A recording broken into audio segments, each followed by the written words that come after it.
Olá, meus queridos. Então, vamos aqui começar nossas aulas online, né? Eu espero que esse canal seja um ótimo canal para a gente se comunicar enquanto estamos ainda em isolamento. Espero que estejam todos bem, que estejam levando numa boa todo esse momento, né? É claro que é necessário e que a gente consiga aproveitá-lo ao máximo. Eu estou vendo pela conversa no grupo de professores que os alunos têm se adaptado bastante à questão online. Eu estou bem feliz com isso, na verdade. Esse canal aqui do YouTube é mesmo para a gente se falar, para a gente se tentar, né, trocar algumas coisas. Eu espero vocês na live. A live de vocês é na quarta-feira, às 7h30, essa semana, né? Então, deixa eu ver aqui só a data que vai ser nossa live. Vai ser amanhã, dia 1º. Então, amanhã, dia 1º, às 7h30, estaremos na live no canal. Já conseguimos os inscritos necessários para fazer a live. E aí vamos falar sobre dúvidas nessa aula. Essa aula ela vai ser dividida em duas partes, porque são muitos itens que o Antônio Godoy, esse autor, ele coloca para avaliação comportamental. Então, o processo de avaliação comportamental, ele tem alguns itens que os autores eles destacam como necessários. Assim, todo mundo é unânime em dizer que 3 itens são indispensáveis, que seria um deles, né, seria a seleção e a descrição do comportamento problema, que isso aí é indispensável, não tem como você atender alguém sem ter a descrição do comportamento que leva a pessoa a esse ponto, né? A seleção de técnicas para essa intervenção, já você planejar essa técnica também é uma coisa indispensável, e uma avaliação no final, ao final de cada sessão ou ao final de cada meta alcançada, é necessária uma avaliação, um feedback para o terapeuta. Isso a gente precisa usar como ferramenta porque é indispensável. Então, esses 3 itens são indispensáveis e são unânimes em todos os autores. Mas Antônio, que é o autor desse texto que nós temos, Processo de Avaliação Comportamental, que eu já mandei para vocês o livro e tal, ele vai destacar 6 itens. Nesses 6 itens, cada um tem uma subdivisão e uma explicação dentro dele. Então, por isso que essa aula ela deve durar, pelo menos, a gente dividi-la em 2 vezes, em 2 aulas, em 2 momentos, 2 vídeos, tá? Então, esse primeiro vídeo, nós vamos colocar todo o processo de avaliação, as metas pré-estabelecidas, as fases, né? E até alcançarmos os resultados finais. E posteriormente vamos trabalhar algumas técnicas e no final trazer um exemplo de um caso para vocês, para ficar de exercício para vocês. Então, nessa lâmina aqui, nós já temos as fases da avaliação comportamental de acordo com o Antônio Godoy, que é o autor desse texto, né? Nós temos aí algumas etapas, são 6 etapas, e começando pela análise do motivo da consulta. Esse motivo da consulta é uma questão muito importante porque nem sempre você tem a demanda e a queixa estabelecida da mesma forma. Nós vamos ver aqui na próxima lâmina que existem possibilidades de confusão aí entre a demanda e a queixa, tá? Mais para frente nós vamos falar sobre o estabelecimento das últimas metas do tratamento. Existe a necessidade de você pactuar com o seu paciente sobre as últimas metas, aonde eu quero chegar, o que eu espero alcançar nesse tratamento, porque a gente entende que esses itens precisam estar bem claros, a gente não pode deixar isso passar, né? O que eu quero encontrar, o que eu quero conseguir nesse trabalho? tá? Nesse trabalho terapêutico. Isso precisa estar claro. O paciente precisa estar ciente de onde ele pode chegar, de onde ele deve se projetar. A análise do comportamento-problema seria entender, né, o que realmente está por trás da queixa e da demanda. O que está influenciando? O que a queixa e a demanda influencia para a criação desse comportamento-problema. Os objetivos terapêuticos são interessantes porque daí você já estabelece alguns parâmetros para você chegar nas suas metas finais, né? Critérios diretrizes para escolha do tratamento adequado. Você tem algumas metodologias, algumas formas de condução do tratamento, que nós vamos falar mais para frente, e isso provavelmente vai ficar na segunda aula. Então, esses critérios e essa escolha do tratamento, ela é feita pelo terapeuta, né? E eu acredito que cada paciente, você precisa escolher o tratamento que você vai abordar com ele, né? Você não vai ter uma metodologia única totalmente, o tempo inteiro, para todas as pessoas que te procuram. A avaliação dos resultados do tratamento, e aí isso é importante também, é um item importantíssimo, que é o feedback, né? Tá, será que tá tudo bem? Será que eu estou conduzindo de uma forma adequada? Será que os resultados estão sendo satisfatórios? Como é que está sendo o processo? Esse feedback é importantíssimo para o terapeuta, para que a gente entenda até onde a gente vai, como é que a gente vai conduzir daí para frente. Continuando agora nessa lâmina, a gente tem a avaliação do comportamento, né? A chegada, o que abordar quando o paciente chega ao consultório, né? Primeiro, o motivo, o que o levou lá? Muita gente confunde, né? A queixa e a demanda.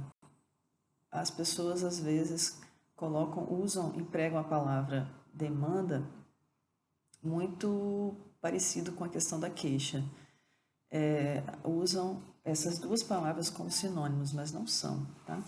A queixa, ela é aquilo que eu quero eliminar, o que não está bom, o que está ruim, né? Então, eu cheguei com a queixa de ansiedade. Eu estou muito ansiosa, eu estou levando o trabalho muito a sério, não estou conseguindo relaxar quando chego em casa, eu levo o trabalho para casa e isso está me deixando muito ansiosa. Isso é a queixa, é que eu quero acabar, eu não quero mais essa ansiedade. Eu quero chegar em casa, eu quero estar tranquila, eu quero me livrar desses sintomas de ansiedade. E a demanda é o que eu quero fazer, como eu quero ser. A minha expectativa é ter uma vida mais tranquila, minha expectativa é poder me sentir melhor nos lugares onde eu vou, não ter medo de ter ansiedade, não ter medo de ter crise, não ter medo de ter sintomas fisiológicos, né? Aceleração do coração. É isso que eu quero para mim. Então, o que eu quero alcançar no meu tratamento é melhorar minha ansiedade. Eu melhorando a minha ansiedade, eu estou bem. Então, a demanda é o que eu quero fazer, o que eu quero realizar com o trabalho terapêutico. E como é que eu vou chegar, eu terapeuta, né? Como é que eu vou chegar a esses dois itens importantes, né? O primeiro, eu preciso aqui fazer uma pesquisa ativa. Eu preciso ir pesquisar no primeiro atendimento, segundo atendimento, o que for necessário. Às vezes, alguns pacientes precisam de 2, 3 atendimentos para ele realmente entender o que está acontecendo com ele e firmar essa queixa, e firmar essa demanda. Mas alguns pacientes já chegam já com isso pronto. Eu quero isso, estou sentindo isso e eu quero chegar a esse ponto aqui. Né? Então, você já monta uma pesquisa ativa nos primeiros atendimentos. Né? Primeiro, qual foi o motivo real que trouxe a pessoa ali? Né? Eu estou com ansiedade e tal com relação ao meu trabalho. Mas qual o motivo real para a pessoa ter criado essa ansiedade no trabalho dela? Ah, porque eu tenho uma... ah, porque eu acho que o meu trabalho está em jogo, porque eu acho que em algum momento o meu chefe vai me mandar embora. Eu não estou segura no meu trabalho. Então, o motivo real para esse medo acontecer, para essa ansiedade acontecer, que é a queixa, é a insegurança com relação a ser mandado embora ou não, né? Ali nós temos alguns questionários do comportamento atual e passado. Então, você pode montar uma anamnese sua, né? Um questionário, uma forma de você avaliar. Isso aí, com o tempo, a gente acaba formulando. Mas podemos também criar, aqui nessa aula, criar um questionário, algumas perguntas básicas. No final da segunda aula, eu vou passar para vocês como eu faço, tá? Eu tenho um questionário já pronto, pré-estabelecido, e aí eu faço dessa forma para que as coisas sejam citadas, né? Para que eu consiga chegar a esse ponto. Desculpa aí o barulho, mas é o computador que deu esse barulho agora. E o histórico do problema, né? Como seria esse histórico? Seria básico da anamnese, né? Não só sobre a questão da insegurança no trabalho, mas também sobre a questão, tá? Então, o que historicamente faz com que você esteja com esse medo de ser mandado embora? Você acha que não é capaz? Você viu isso acontecer em algum momento na empresa? Você passou por alguma situação assim? Por que essa insegurança, né? Então, tem que ver a história desse paciente e por que ele está passando por essa insegurança. Os repertórios de comportamentos relacionados com o problema seriam como a pessoa compõe o seu repertório para que ela consiga lidar com essa situação e como isso influencia no problema, que seria a queixa, né, na ansiedade. Então, por exemplo, ela pegou e montou um repertório de comportamento bastante ansiogênico, que é levar trabalho para casa, que se preocupar muito com o trabalho, ficar muito ligada nas questões, muito envolvida nas questões relacionadas ao trabalho, talvez construir um repertório de acumulação de tarefas. A pessoa acumula tarefas, acaba pegando muita coisa para fazer, né, e não dando conta. Isso também é uma coisa que pode influenciar. Então, só dando um exemplo aí, né, de como seria essa pesquisa ativa. Isso você já tem que estar fazendo nas primeiras sessões. Isso já precisa estar pré-estabelecido. Então, nessa lâmina, a gente já tem aqui a operacionalização das fases da avaliação. Então, na avaliação mesmo, você já vai entender qual é o comportamento problema, né?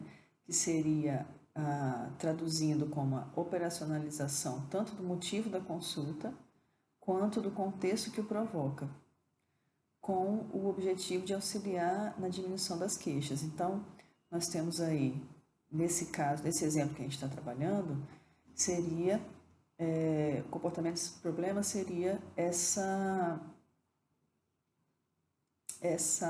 medo de ser mandado embora, né? Qual o comportamento problema por trás da queixa e da demanda, né? Seria o medo de ser mandado embora.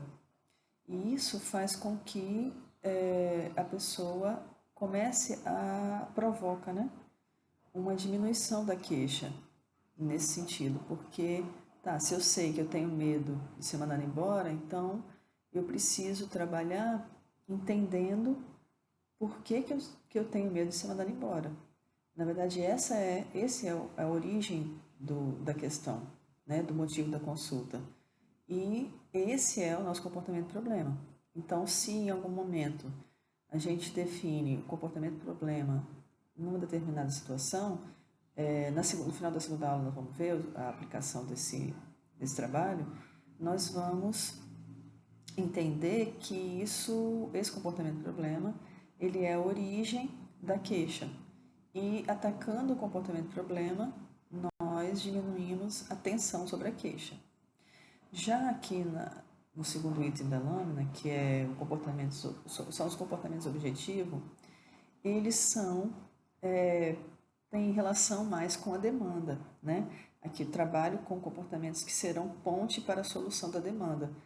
Aí nesse caso aqui, nós temos sintomas de depressão, mas isso, eliminem isso, tá? Isso não tem nada a ver, não. Sintomas de depressão saiu a mais aqui. Mas nós temos, nesse nosso exemplo, os comportamentos objetivos seriam eliminar, começar a eliminar as fontes de insegurança, né? O que traz essa insegurança?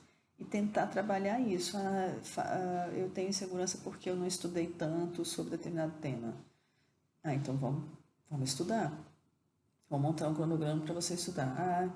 Eu tenho insegurança porque eu acho que a empresa não está indo bem e tal. Então vamos tentar isolar esse fato e tomar uma providência sobre isso. Então, qual o comportamento objetivo? O que objetivamente eu posso fazer para que a minha demanda seja atendida, né? Então, eu posso diminuir a carga de trabalho que eu estou levando para casa, por exemplo, né? Eu posso diminuir e dizer não às demandas que são me oferecidas no trabalho. Eu posso, eu não vou pegar mais tal coisa, não vou pegar mais tal coisa, e isso vai aliviar um pouco a minha carga de trabalho dentro do meu ambiente.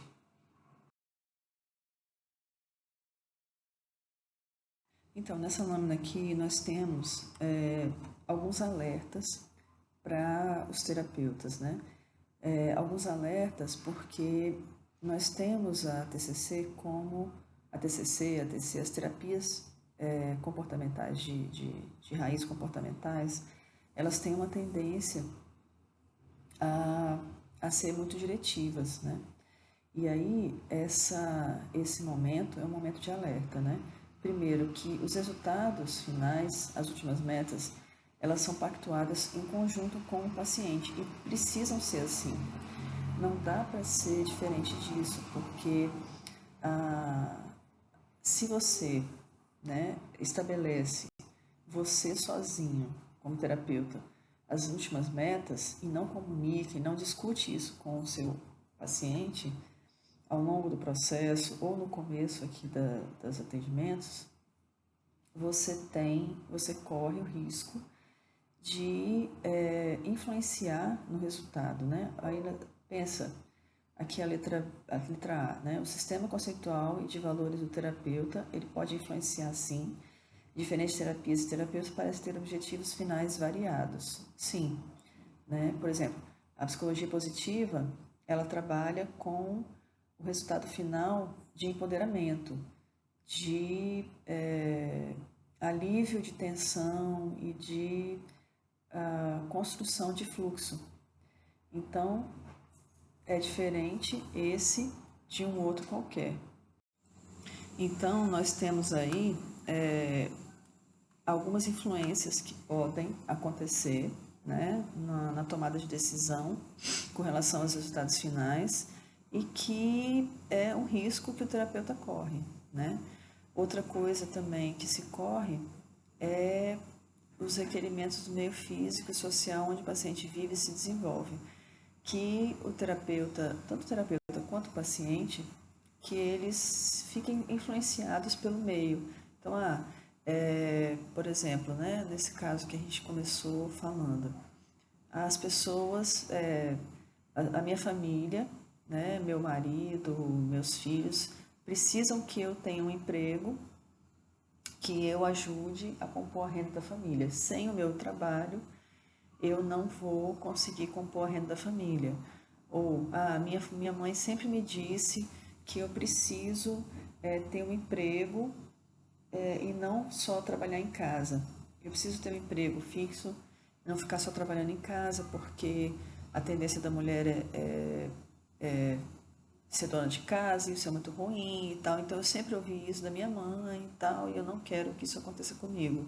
É uma pressão social, né? Uma pressão para que a pessoa tenha um sucesso profissional, a mulher principalmente tem um sucesso profissional, e que isso impede que ela fique em casa ou que ela pense possibilidades de trabalho em casa ou ficar sem o emprego, né? E por último aqui nós temos a metodologia de trabalho comportamental, que também tende a manipular, não a manipular, mas a influenciar os resultados finais, porque se nosso foco é trabalhar o comportamento problema ou um comportamento X, né, a ansiedade, a gente pode ficar muito limitado à questão do, do término da ansiedade. E não necessariamente acabar o sintoma da ansiedade significa que você vai conseguir atingir suas últimas metas, né? Aí depende de como você vai estipular isso junto com o paciente. Não podemos esquecer desse detalhe, ok? Parte interessante e importante é a escolha do comportamento objetivo, tá? Qual o objetivo, né? Qual é a demanda, onde eu quero chegar? Então, nós temos aqui, como é que eu vou escolher isso, né? Em primeiro lugar, então, são algumas etapas, né? Comportamentos mais perigosos para o indivíduo e para os que o cercam são prioridade. Então, como estabelecer essa prioridade? Primeiro item, comportamentos mais perigosos. Segundo item, comportamento será anormal e aversivo quando se afasta daquilo que se espera do sujeito ou que é imprevisível. Então, por exemplo, né, nesse exemplo que a gente está dando já no começo dessas lâminas, dessa aula, nós temos aqui, sei lá, a pessoa ela desenvolveu uma crise de ansiedade, pânico, que faz com que ela tranque todo mundo dentro de casa. Ela não deixa ninguém sair. Isso é um comportamento perigoso para ela e para quem mora com ela. Os filhos dela ficam à mercê disso, eles não podem ir para a escola, não podem nada porque ela está com medo, está com pânico e não os deixa sair de casa, né? O comportamento aversivo, se afasta daquilo que o sujeito ou é imprevisível. O comportamento aversivo seria algo anormal. Ela sair do trabalho correndo porque teve uma ansiedade. Ela chegou no trabalho de manhã, já teve uma crise de ansiedade, sai correndo, sem dizer nada, sem falar com ninguém no trabalho, né? Então, são itens que vão dar prioridade ao comportamento objetivo. Qual seria o objetivo primeiro?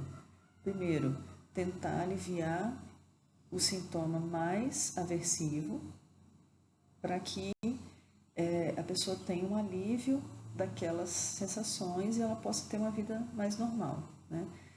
Terceiro item aqui, deve-se modificar para flexibilizar, para obter reforçadores a longo prazo. Então, pensar num comportamento objetivo que obtém reforçador não agora especificamente, mas a longo prazo. Por exemplo, então eu posso fazer um curso na internet para que eu consiga me aperfeiçoar mais ainda no meu trabalho. Vamos supor que a pessoa seja contadora, né? Então, no trabalho dela, ela pode fazer um outro curso online para que depois desse curso, depois que ela conseguir cumprir esses papéis que ela precisa, né?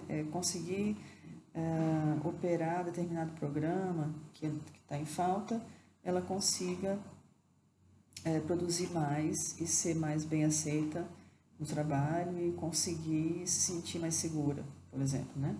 O comportamento que substituirá o comportamento problema deverá ser estabelecido em termos positivos e construtivos, não supressivos nem negativos. Então, a substituição do comportamento precisa ter como base estabelecer, né, aspectos positivos e construtivos e não negativos. O que significa isso?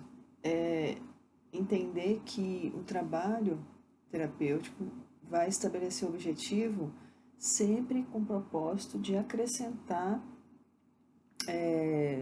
repertório positivo àquela situação. Então, por exemplo, a pessoa tem tendência a levar trabalho para casa e não consegue aderir a exercício físico, por exemplo. Exercício físico poderia ser algo que substituísse aquele comportamento desadaptado, né? E aí o trabalho é construir comportamentos mais adaptados, mais funcionais, que seria incluir na rotina, no repertório, comportamentos relacionados a exercício físico, por exemplo, né? Seria uma coisa que pudesse acrescentar positivamente à rotina, né? Outro item aqui: serão reforçados comportamentos que forem aceitos pelo contexto, não só o contexto social, mas o seu sistema de valores e crenças. Então, comportamentos reforçados para serem incluídos no repertório são comportamentos que são mais aceitos socialmente, são mais adequados para uma pessoa conseguir manter uma rotina social mais adaptada, né? Considerar como comportamentos objetivos aqueles que podem ser trabalhados pelo cliente pelas técnicas existentes. Então, comportamentos objetivos, eles vão ter que estar com dado de realidade, né? É possível, por exemplo, é possível que a pessoa faça exercício físico? Ela tem dentro da sua rotina oportunidade de incluir exercício físico? Ótimo, ok. Então vamos construir isso como objetivo. Ela não tem como incluir, por exemplo, uma caminhada ao ar livre como exercício físico, mas ela tem como colocar uma aula online de yoga. Então, esse seria um objetivo, criar, né, nesse repertório dela uma rotina adaptada a uma aula de yoga online todo dia. Sei lá, 20 minutos, 30 minutos de exercício, né? Então, existe essa necessidade de considerar e contextualizar todos esses objetivos que a gente pensa estipular para o tratamento. E temos a escolha das últimas metas do tratamento, né? Como seria essa escolha? Quais são as últimas metas, os resultados finais que eu espero nesse trabalho terapêutico? Eu estabeleço com o meu paciente esses resultados, né? O sucesso do tratamento seriam esses resultados e como eu estabeleceria esses resultados? Em comum acordo com o meu paciente. Pode ser revisto ao longo do tratamento, pode, né? Esse trabalho pode ser revisto. Se a determinada altura o paciente diz, não, eu não quero, por exemplo, você estabelece como resultado final que a pessoa monte um escritório em casa e trabalhe em casa. Né? Quero poder, minha demanda é poder trabalhar com o mínimo estresse possível e ter mais presença com os meus filhos. Então, minha meta final é que eu consiga estabelecer uma rotina e me condicionar a trabalhar em casa. Mas, ao longo do tempo, ao longo do trabalho terapêutico, a pessoa pensa, não, eu não quero, porque eu acho que isso vai me restringir socialmente, eu quero também ter uma rotina na qual eu possa ver pessoas, eu possa compartilhar com amigos, com colegas de trabalho, e aí você refaz essa meta, né? Essas metas finais, resultados finais, eles são o sucesso do tratamento, são critérios para que a gente estabeleça que o tratamento teve sucesso. E isso tem que ser visto em comum acordo com o paciente, né? Não existe essa possibilidade de você construir as metas só com o que o terapeuta encontra e o terapeuta acha sobre determinada situação, né? Os resultados finais devem ter solucionado as demandas do paciente e dos agentes sociais significativos que o cercam. Então, o trabalho precisa chegar ao final com uma rotina e um repertório comportamental mais adaptativo, mais adaptado e mais adaptado ao meio, né? Que isso possa provocar uma rotina mais funcional para aquele paciente e mais funcional para o paciente dentro do seu contexto familiar, contexto social, de trabalho, amigos, enfim, ok? Então, pessoal, essa aula ela vai finalizar aqui. Na próxima aula, já vou colocar no portal a segunda aula. Ela vai finalizar, fechar esse texto. O texto está lá, já mandei por e-mail. E na aula de quarta-feira, amanhã, 19h30, nós vamos tirar dúvidas sobre isso que nós trabalhamos aqui, tá? Essa e a segunda aula, certo? Até amanhã, pessoal.